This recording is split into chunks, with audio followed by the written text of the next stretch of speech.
Good evening, and welcome to One More Story Before 12, a true crime podcast that hopes to shed light on the events and cases left to linger in the darkness, those that were never quite fully enraptured in the public eye for reasons unknown, crimes that, over time, have been left to gather dust.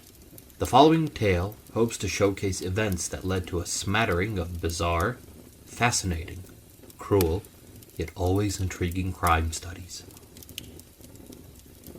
Today's story is the continuation of The Beast of Jersey, a tale I first began recollecting a few weeks ago. I first focused on the crimes themselves and the unfortunate victims of the assault. In this video, I will tell of the police work that led to an end to this reign of terror, and how even indirectly, the beast was responsible for the ruination of a man's life. Now, I hope your drink is strong enough, and you are bundled up warmly. Come closer to the fire. We have just enough time for one more story. One more story before 12, just to keep us warm. Our tale resumes where we left off last, the Isle of Jersey, a British Crown dependency near the coast of Normandy, France. The Beast of Jersey, an unknown serial rapist and assailant, had stalked the island and sexually assaulted numerous women and children. He would oftentimes break into houses, lead the victim out into a field with a rope around their neck, threaten to murder them while defiling them. Afterwards, he would often return the victim to their house. Witnesses spoke of a man of short stature, with a heavy, musty smell, wearing a flesh-colored mask with a shocking muss of black hair. The assailant often carried a flashlight and had a piece of rope tied around his raincoat instead of a belt. He also seemed to speak with an Irish brogue, possibly to throw off potential leads. Descriptions would vary at times, as well as the location, if not the time, of the attacks. It seemed the entire isle had at least one attack occur in any given segment. Nobody is certain, however, of the exact date of the attacks, as well as how many attacks transpired during the 20-year reign of terror. It was, quite naturally, a while before the police were able to build up a pattern of similarities in the descriptions by victims of their assailant. Over time, however, it became very clear that one man was probably responsible. After ferreting through the files and statements of the islanders, it was decided that the first attack took place in 1957. It should be mentioned, though, that other attacks may have transpired earlier. The evidence, though, is deemed inconclusive. The police at first had doubts, as one man committing assaults on grown women, young girls, and small boys seemed unusual and not fit within a single modus operandi. There were also concerns that some of the rapes could have been imitative in nature. Yet despite these concerns, they decided to concentrate on the one culprit theory. Since it would have been rare and quite difficult for a married man to carry out such attacks, police thought they should concentrate their focuses on unmarried and single men living alone. After all, a married man living with a wife or family would have found it quite taxing to lead such a double life, and surely over the years, a blunder of sorts would have been spotted. Let us then focus on one man in particular, a man who amassed a huge amount of suspicion and harm, a hermit by the name of Alphonse Gastelois. Alphonse Gastelois was born on the Isle of Jersey on the 14th of October in 1941 to French parents. His father was from Benneville and his mother from Montcardon. Little is known of his youth, except for the fact that he studied at St. Martin's School when he was a boy. He lived in a small cottage by the gate of a house called Eastbourne, located about a mile from St. Martin's Church. The cottage had 2 floors, no bathroom, and only an old coal range used for cooking and warmth. The granite stone wedged above the door stated 1791, and it seemed little had been done to bring the cottage into the 20th century. The woodwork showed signs of desperate attention and repair, and the cold drafts often turned the homely house into an icebox. with the only source of warmth emanating from the kitchen coal range. Standing at only 5 feet 2 and in his late 40s, Alphonse was considered by the islanders as somewhat of an eccentric, although he was generally liked and well regarded by the populace. His love of nature, solitude, earned him the reputation of a hermit, although he would sometimes catch himself spending long hours musing to whoever would listen to him, either passerby or acquaintance, on the philosophy and silence of nature. His speech was often delivered at a blinding speed, a mix of both English and French, as well as with a Jersey patois. Though he once worked as a builder, he had no steady income, though he was not unskilled. He would often lend his services on menial jobs, handy reparations, as well as working on all manners of household items that needed fixing, from clocks to repair boats.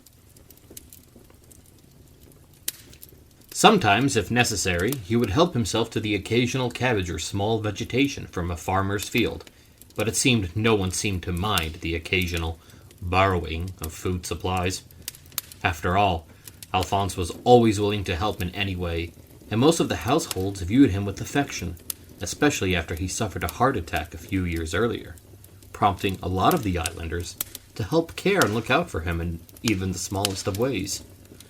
Yes, Alphonse was indeed well liked and embraced by the islanders, edging out a soft spot in their hearts for him. For a time. As part of the course for routine inquiries, the police in due time questioned Alphonse. It didn't take long until people began to gossip. Alphonse was an odd fellow, who roamed by himself at strange hours of the night, dressed bizarrely, often with a rope around his coat instead of a belt. Never married, and he didn't seem interested in girls, at least not in the usual way. What had started as small-time gossip grew with each whispered and hushed rumor, malice and anger piling on from one pair of lips to the other. Even some policemen thought they had their man in Alphonse, their words and views carrying undue weight without due process. His house had been searched 12 times in 12 months. When he was questioned again, and his clothes were removed for scientific analysis, to be sent to England, as there was no forensic laboratory in Jersey at the time, he was sent from the police station in baggy, extra clothes that were lying about the station. Ashamed at being treated this way, he walked quickly back to his cottage, avoiding what he thought would be potential ridicule or jest. Yet the people did not laugh, as anger, suspicion, hatred, and fear had taken root in their hearts. With each passing step, he could feel a cloud gathering around him. One day, while out in the village, his idyllic walk was shattered by the first stone. Other stones soon followed. A swarm of rocks were pelted at him from a rowdy mob as they chased him back to his cottage. Barring himself inside, a particularly huge rock came crashing through his window, shattering the pane and landing with a loud, dull thud on the wooden floor. A few more stones followed, until the fury of the mob subsided. Alone, Alphonse had hoped the anger of the people would pass in due time. Sometime after this incident, while he was out of his home, his cottage was ransacked, destroyed, and burnt down in an act of arson. He had become the perfect scapegoat for the islanders, despite there being no evidence linking him to the crimes. Fearing for his life, he escaped to a small island called Ecrahos, a place long since abandoned, with only a scarce few abandoned cottages, once owned by fishermen scattering the forlorn piece of rock. Thus, in 1961, he began his journey of exile, his own Robinson Crusoe existence, far away from the attacks and individuals who wished to do him harm. Keeping himself busy, he began working on repairing the cottages that scattered the isle, and in due time, he attracted the curiosity and pity of local tourists and fishermen, who would often leave him gifts of tin-can food, as well as a bottle gas heater and some gas. A serene calm enveloped him, and though the island is technically part of Jersey and within the parish of St. Martin, It is so remote that it might as well have been somewhere off in space. He was finally free from the stones and cruel stares. When a policeman came by one day with his old clothes and revealed that the test revealed nothing, he offered Alphonse a chance to return to Jersey.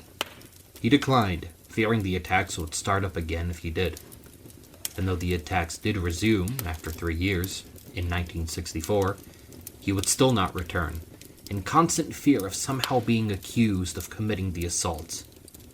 Alphonse remained on the Isle, where after poring over numerous old law books, he became firmly convinced that the archipelago had become an independent entity, as they were not permanently occupied. As such, he was in essence, and in law, the rightful ruler per Norman law in force since Rollo in 1911, which provides that a person can claim possession of a deserted place if he lives there for 10 years.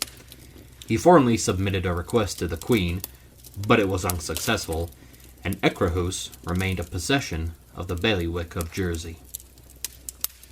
However, with the passage of time, Alphonse returned to Jersey in 1975, where he remained until his death in June 2012, moving between various nursing homes and assisted living houses owned by the state of Jersey. As he received no pension, he lived in extreme poverty. Though he had no children of his own, he did have family, many of which who live on Jersey to this very day. Valérie de Humont, the wife of his nephew, looked after him when his health failed. She has called for the states of Jersey to make a public apology and for a memorial for him to be placed next to the reef. When in 1999 the states of Jersey debated a proposition brought by Senator J.S. Rothwell to pay Alphonse £20,000 in compensation as a token of support to redress the injustice that he had suffered, Alphonse was quoted as saying, "What can you do? You can't rebuild my life. You can't rebuild me. I don't want much now. Only want to be left in peace," he said of the proposed compensation. "It's a bit late in life, but it will help." Unfortunately, the compensation was not paid out. The subject of a 24-minute documentary titled King of Ecrahos, as well as a play written about his life by scriptwriter Andrea Earle that was performed in the Jersey Opera House, Alphonse's story continues to live on, even on Facebook in a group entitled the Alphonse Gastelois Memorial Group. More and more people have started to hear of this tragic life so ruined by mangled gossip, unfounded suspicion, and vengeful, unjust retribution. Just as the beast had wronged so many lives, so too, indirectly, had he ruined Alphonse's. Let us return from sorrowful shores back to the matter of the investigation. How had, then, the police fared during their almost 20-year study into the case? As fear gripped the island, no one felt safe even in their own beds or homes. Late buses were less frequent, for fear of keeping women or young people alone late at night. A boom in guard dogs was seen, as well as a constant demand for new window catches and locks. As the police failed to disclose full details regarding attacks, and concerned that it might hamper their inquiries, in part also that it was undesirable to identify the children and teenagers involved, this led to a rise in speculation that had already selected a scapegoat. The stories would get stranger with every attack, as people began sprouting tales of a man who would observe houses for days, if not weeks, and using a strange magic would calm watchdogs and slip into the household to commit his fell deeds. As most attacks occurred during a full moon, there was also rumor that the rapist was a maniac subject to lunar influences. When in April of 1961, Detective Superintendent Jack Mannings and Detective Sergeant Jacques Vial arrived on the island to take charge of the investigation, they were greeted by a policeman's nightmare, due in part to Jersey's antiquated ancient legal laws. The most baffling being that neither a uniformed policeman nor a member of the Criminal Investigation Department had the power to arrest or charge a criminal, only simply detain a suspect. Many of these obsolete laws were leftovers from the Norman Code, given to the island by William the Conqueror some 900 years ago. The efficient policing of Jersey was impossible because of the system, and there is little doubt that the Beast's reign of terror was made possible and prolonged by this sordid state of affairs. Jersey itself is divided into 12 parishes, and the most important man in each is the constable, who presides at the parish assembly, represents the parish in the island parliament, called the States, and is the head of police force for the parish. After the constable is the rank of centenier, of which each parish has 2 or more, depending on the population. His main function is an honorary policeman. Though they are in charge of all police work, they have no training for the job and are chosen by ballot every 3 years. Unlike real police, a centenier does have power to arrest and charge criminals, as well as act as director of public prosecution, deciding whether there is enough evidence to justify said prosecution, despite, again, having no legal training. Sometimes it would take a simple caprice of the centenier to essentially wave a criminal case away with a simple, "Well, that's rather awful, but I've spoken with the culprit and they promise not to do it again." A centenier also had the absolute police power and could order the paid police to leave at any time. When Detective Mannings arrived in 1961, he was by no means welcomed in 6 of the 12 parishes. They were not patrolled, and the police were only summoned when called in by the centenier, which happened very rarely. To add further insult to this injury of the implementation of the law, a centenier only had power over his own parish, not in the neighboring ones, meaning a crime could happen right before the eyes of the centenier, but if it was located in a neighboring parish, he could not question or investigate due to the limitations. When Detective Mannings visited centeniers, he was aghast to discover that proper records of crimes and misdemeanors were not kept. When Detective Mannings visited centeniers, he was aghast to discover that proper records of crimes and misdemeanors were not kept. Written statements were rarely taken, and what few were taken down were often missing vital elements and crucial information.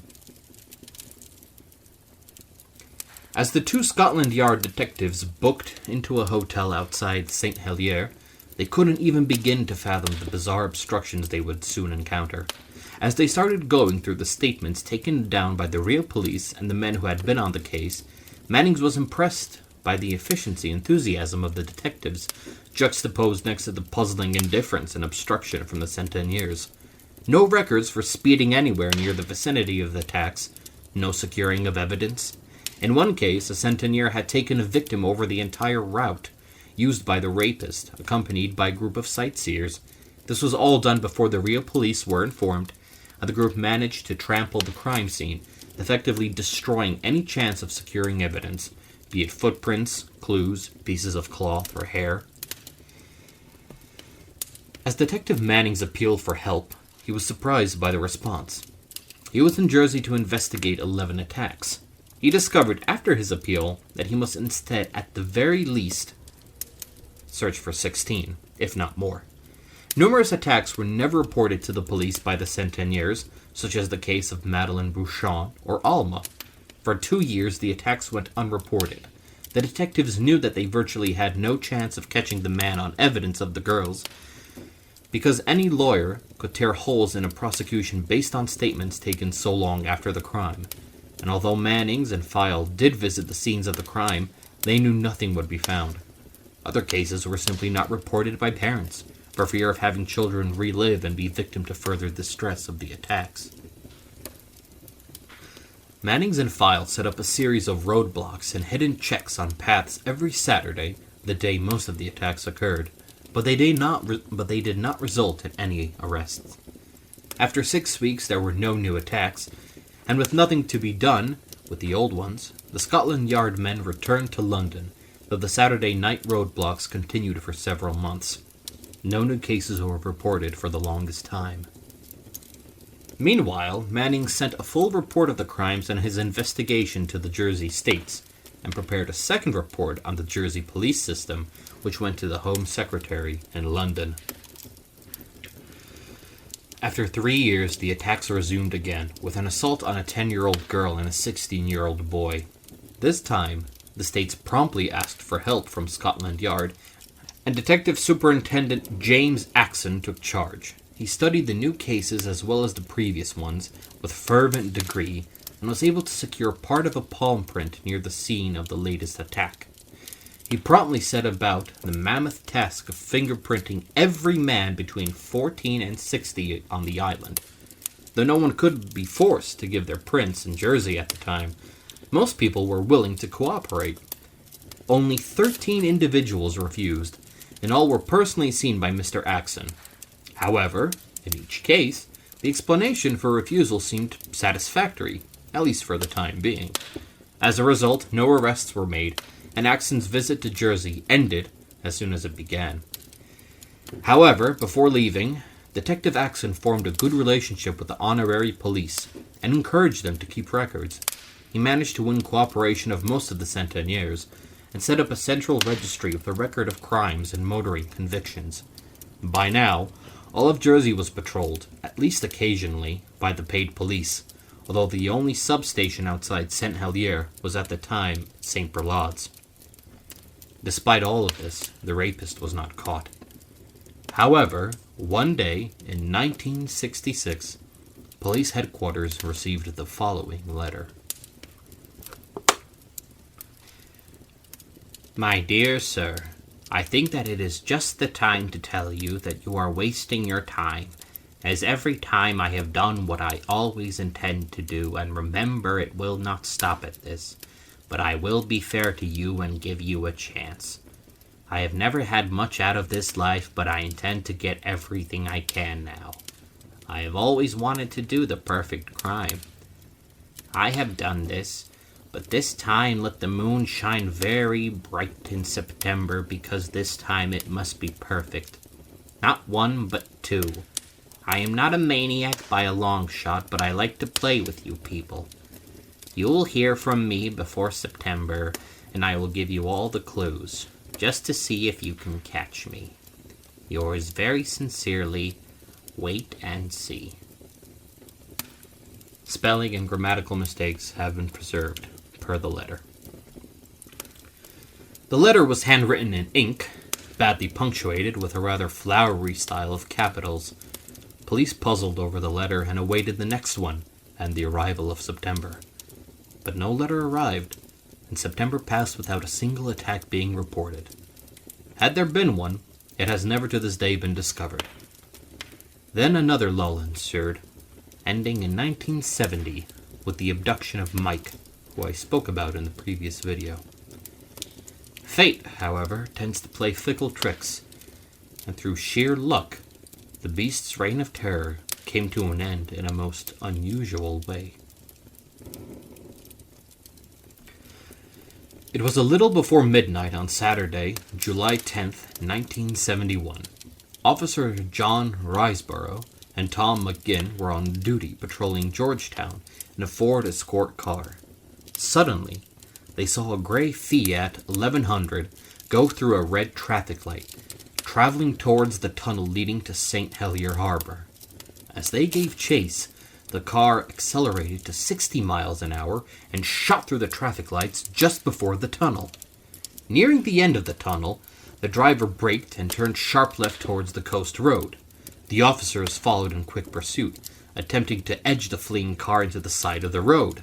Suddenly, the 1100 pulled out and McGinn had to hit his brakes to avoid a crash. The pursued driver ran more red lights and swerved left to the St. Clement's Inner Road.